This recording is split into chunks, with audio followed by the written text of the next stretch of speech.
Iran Israel America యుద్ధంలో అనవసరంగా Gulf దేశాలు నలిగిపోతున్నాయి. గల్ఫ్ దేశాల్లో మరి ముఖ్యంగా దుబాయ్ అల్లాడిపోతోంది. దుబాయ్లో ఇప్పుడు బూడిద పెద్ద మొత్తంలో ఆ ప్రాంతాన్నంతా చుట్టుముట్టేసింది.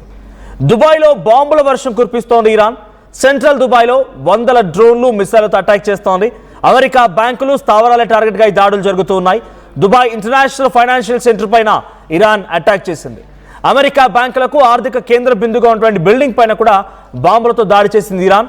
అయితే దుబాయ్ జుమేరా బీచ్ వద్ద డ్రోన్లతో దాడులు చేయడంతో ఇరాన్ బాంబులతో దుబాయ్ అంతా దద్దరిల్లిపోతోంది.